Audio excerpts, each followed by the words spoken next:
Bismillahirrahmanirrahim.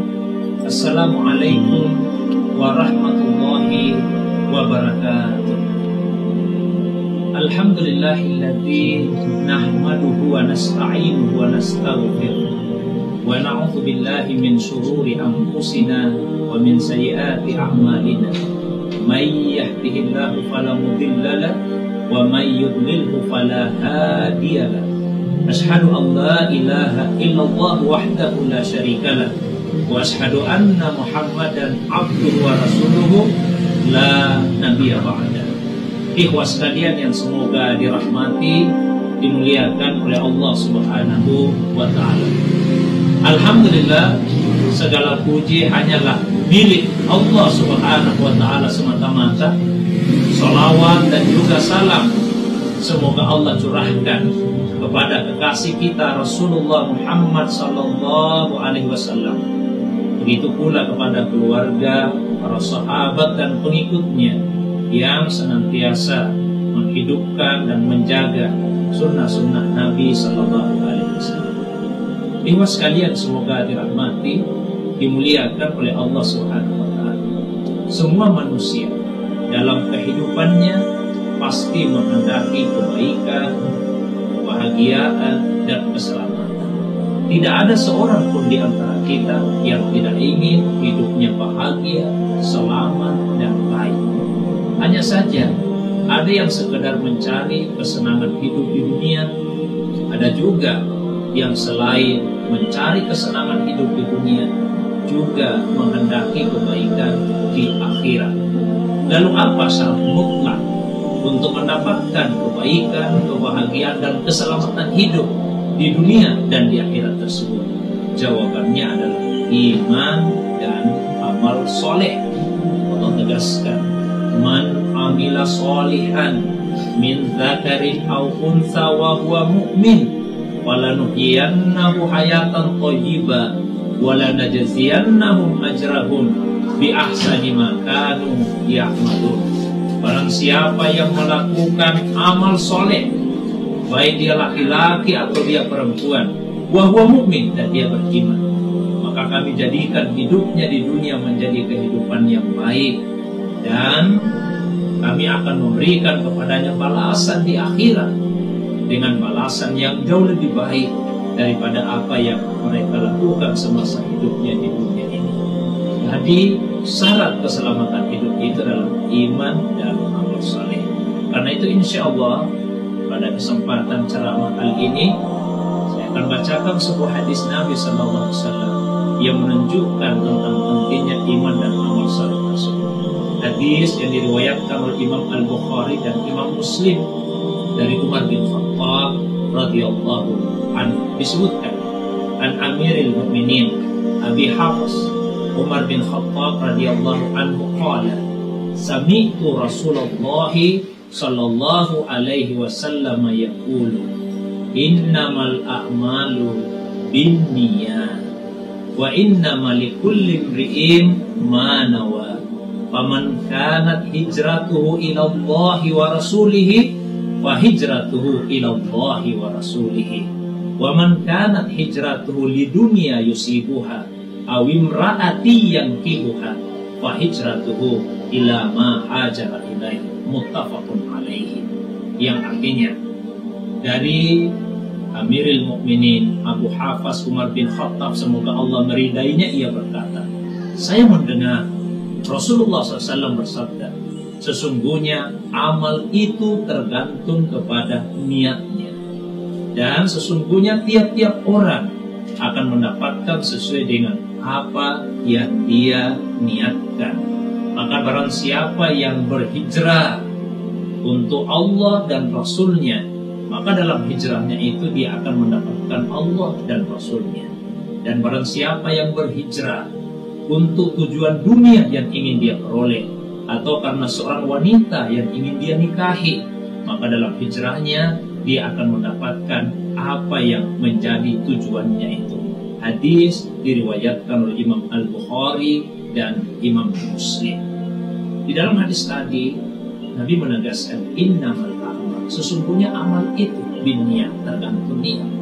Jadi amal yang soleh itu adalah amal yang dilakukan dengan niat yang benar, yaitu untuk mendapatkan keridhaan Allah Subhanahu wa Ta'ala. Amal itu tidak dinilai soleh apabila tidak diniatkan untuk Allah Subhanahu wa Ta'ala. Nah, itulah yang disebut dengan keikhlasan. Meskipun keikhlasan itu tidak satu level, tidak satu tingkat, tapi paling tidak keikhlasan itu ada 3 levelnya. Level yang paling tinggi yaitu mereka yang beramal semata-mata untuk mendapatkan ridha Allah, tidak ada tujuan yang lain.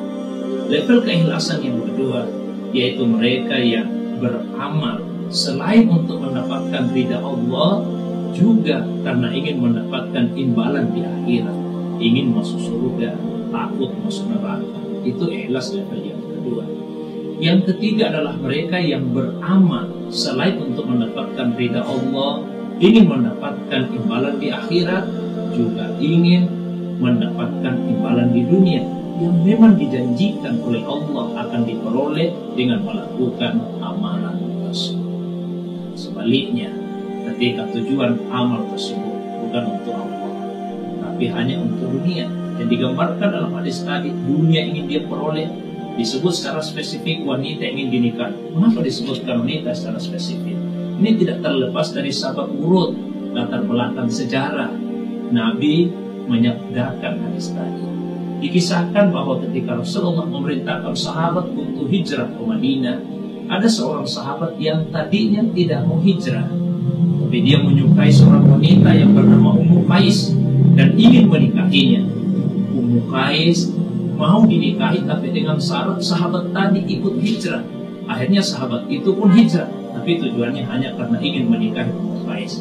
Akhirnya dia dikenal dengan panggilan Muhajir Ummi Qais, orang yang berhijrah karena Ummu Qais. Tentu saja hijrah itu amal yang baik, tapi kemudian tidak menjadi amal yang saleh. Kenapa? Karena tidak dilakukan dengan penuh keikhlasan.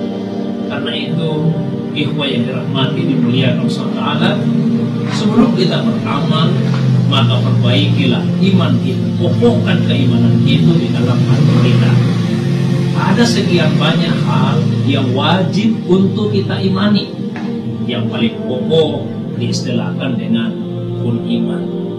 Ceritakan oleh Umar bin Khattab bahwasanya bainama nahnu julusun inda Rasulillah sallallahu alaihi wasallam, ketika kami suatu waktu duduk-duduk mengelilingi Rasul, istala'a alaina rajul, tiba-tiba muncul seorang laki-laki syadidu sawadis syah, dengan rambut hitam sekali, syadidu bayadis syah, pakai baju putih sekali, la yura alaihi athar safar, sama sekali tidak ada tanda-tanda pada penampilan dan pakaiannya bahwa dia dari perjalanan jauh. Wala ya'rifuhu minna ahad, tak ada juga seorang pun yang mengenal siapa dia. Fajalasa ila Rasulillah SAW, kalau dia duduk dekat sekali dengan Rasul, sebesar dekat, asnada rukbatah ila rukbatah, dia sandarkan kedua lututnya ke lututnya Nabi, akrab sekali dengan Rasul. Setelah itu mengajukan beberapa pertanyaan. Dia bertanya, akhbirni anil Islam, beritahu saya apa itu Islam. Nabi jawab, al-Islam antashhada Allah ilaha illallah wa anni rasulullah wa tuqimus shalah wa tu'tiyas zakah wa tasuma ramadan wa tuhijjal baita in istata'ta ila sabilillah. Islam itu adalah untuk bersyahadat tidak ada Tuhan kecuali Allah, dan bahwa saya, maksudnya Rasul, adalah utusan Allah, mendirikan salat, menunaikan zakat, puasa di bulan Ramadan, dan haji dan punya kesanggupan ke sana. Kata yang bertanya tadi, ya, sadaqah, jawabanmu benar. Kata Umar, fa'ajibna lahu, kami kaget. Yas'alu wa yusaddiqu, dia yang bertanya, dia pula yang menjawab. Setelah itu diajukan pertanyaan kedua, ini berkaitan dengan iman. Akhbir iman, beritahu saya apa itu iman. Nabi jawab, al-iman antu minabillahi wa malaikatihi wa kutubihi wa rusulihi wal yaumil akhir wa qadari khairi wa syarri. Iman itu adalah engkau beriman kepada Allah, engkau beriman kepada hari kemudian, engkau beriman kepada kita, beriman pada malaikat, kepada Rasul, pada takdir yang baik dan yang buruk. Inilah yang kemudian diserahkan dengan rukun iman. Tentu saja bukan hanya 6 hal itu yang wajib diimani, tapi itulah yang pokok dan mendasar. Pada akhirnya ibu sekalian, pokokkan tanamkan dalam hati kita keimanan terhadap 6 hal tadi dan hal-hal lainnya yang disebut dalam Al-Quran dan hadis mutawatir, hadis yang sahih. Dengan dasar iman itu, lalu kemudian amalkanlah dalam kehidupan keseharian kita. Insya Allah dengan iman yang benar dan amal yang soleh, maka Allah akan memberikan kehidupan yang baik di dunia, dan insya Allah Allah Subhanahu wa Ta'ala memberikan balasan yang terbaik di akhirat. Allahumma inna nas'aluka salamatan din wa afiatan fil jasad wa siyadatan fil ilmi wa barakatan fil rizqi wa taubatan qabla al-maut wa rahmatan indal maut wa maghfiratan. Ya Allah, kami mohon kepadamu keselamatan dan kesehatan dan afiat pada tubuh, pertambahan pada ilmu, keberkahan pada rezeki, kesempatan bertobat sebelum mati, cucuran rahmat ketika mati, dan ampunan serta bertobat itu. Allahumma inna nas'aluka imanan kamilah wa yaqinan shadiqan wa qalban khashi'an wa lisanan dzakiran wa amalan shalihan mutaqabbalan. Ya Allah, kami mohon kepada iman yang sempurna, keyakinan yang benar, lisan yang selalu berzikir, dan amal soleh yang diterima di sisi-Mu. Ya Rabbana atina fid dunya hasanah wa fil akhirati hasanah wa qina adzabannar. Demikian, subhanakallahumma bihamdik, asyhadu an la ilaha illa anta, astaghfiruka wa atubu ilaik. Assalamualaikum warahmatullahi wabarakatuh.